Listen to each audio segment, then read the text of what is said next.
Dediretso na kami ng Mount Apo. Nasa mahigit 2 hours ang biyahe from the Philippine Eagle Center to Mount Apo.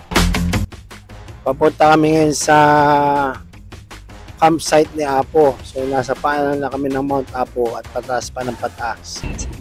Sa ulit na naman kami. Nandito na kami sa tent site ni Apo.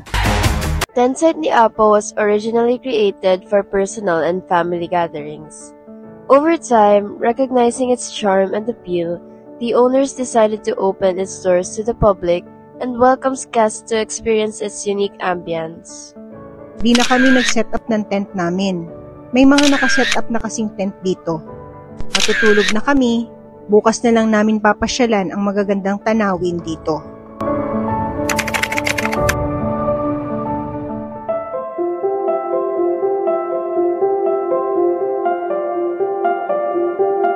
Good morning!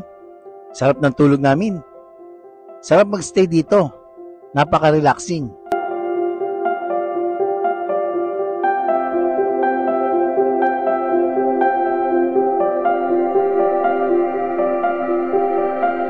Mount Apo is the highest peak in the Philippines, standing at an impressive 2,954 meters above sea level. The name Apo is derived from the Filipino word Apo, which means elder. It is inhabited by several indigenous tribes, mainly by Manobos, Pagobos, and Plata. They consider Mount Apo a sacred mountain and a burial ground of Apo Sandawa, their great forefather. Ito ang peak ng Mount Apo. Ang unang 2 attempts na maakyat ang Mount Apo summit ay hindi nagtagumpay. The first recorded successful expedition was led by Don Joaquin Rahal noong October 10, 1880. There are 4 trails to get to the astonishing peak of Mount Apo. Sibulan Mount Apo Peak Trail, Coong Kitapawan Trail, Kapatagan Trail, and Magpet Trail.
Pupunta na kami ng General Santos City. Nasa 2 hours and 30 minutes ang biyahe from Mount Apo to General Santos City.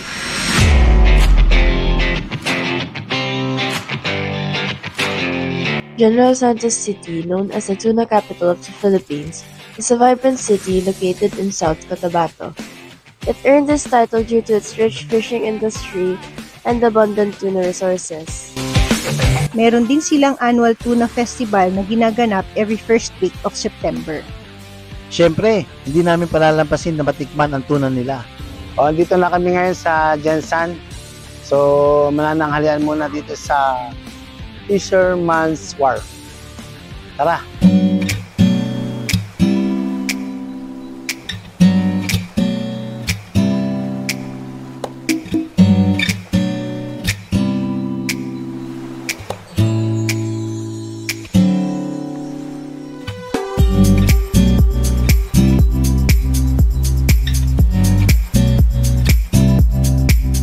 Kain muna kami.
Alam nyo ba na ang Cotabato City ay hindi nyo makikita sa Cotabato Province?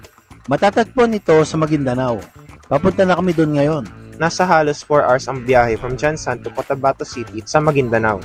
Ang Cotabato City ay orihinal na sakop at kapital ng Cotabato Province mula 1920 hanggang 1967. Isang taon pagkatapos ng paghiwalay ng South Cotabato, ang lungsod ay naging administrative center ng ARMM mula noong pagkatatag ng Maguindanao noong 1973. Nag-rejoin ito sa Socsargen noong 1990s. It became official part of the Bangsamoro Autonomous Region noong December 15, 2020.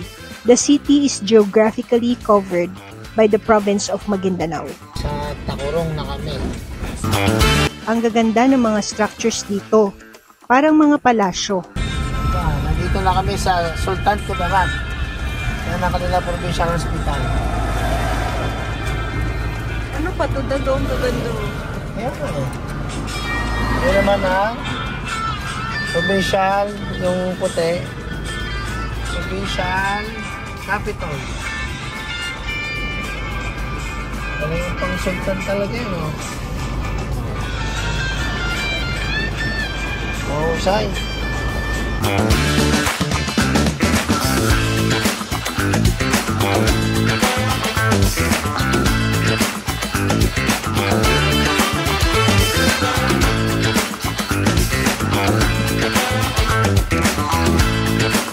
Marami na ring makikitang mga moske.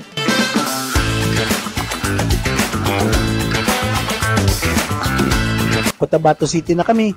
Gusto namin matikman ang local dish na dito, kaya kakain muna kami. Okay, so andito na tayo sa Maguindanao.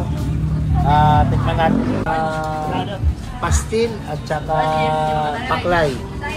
So itong pastil, kanin daw na may konting manok at maganda daw lagyan ng toyo. Pero tikman muna natin ang walang toyo.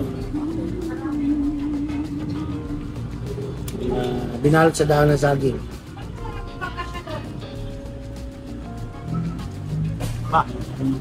Ayos yung ano kay adobo.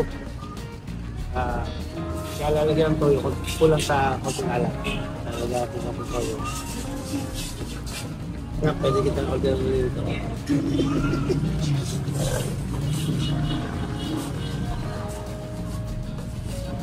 Ayun. Manasa. Ngayon, tignan natin itong pakalay. Ito ay halo-halong laman loob ng baka, balat, laman. 120. Para siyang pares ng Maynila na matabang. Kaya kailangan natin timplahan ng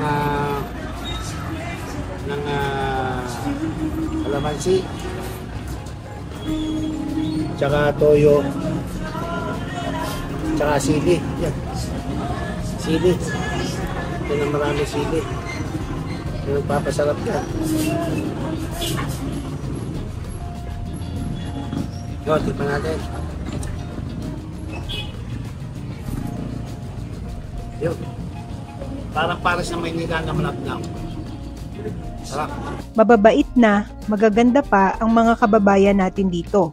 Isa na si Miss Noor. Nag-offer siyang magbukas ng durian na nabili namin sa Davao. Thank you, Miss Noor. Sama ka namin sa vlog namin, ha? Dagat pa kayo. Ay, sige. Ito. Paano pa po? Ay, magpapa ko ng plato. Hindi, okay na. Tikman natin. Ito ay binili namin sa Davao. So, although nakatikim na ako ng durian, tikman natin. Ito daw yung, ito nga yung pinakamasarap na... Yan yung best sa Davao. Oh. Yan yung...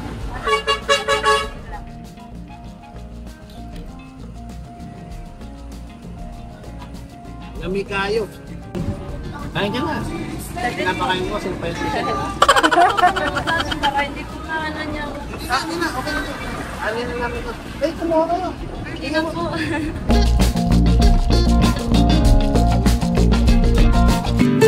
Dito kami matutulog sa EM Manor Hotel.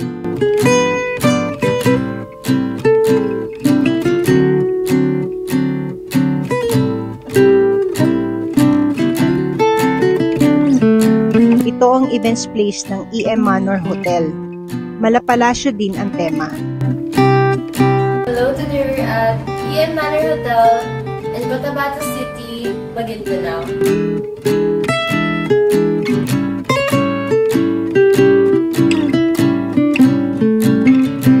Pahinga muna kami. Good night. Next destination, Grand Mosque. Abangan niyo po yan sa next vlog namin. Please leave a like, subscribe, and hit that notification bell so you'll get notified whenever we post new vlogs.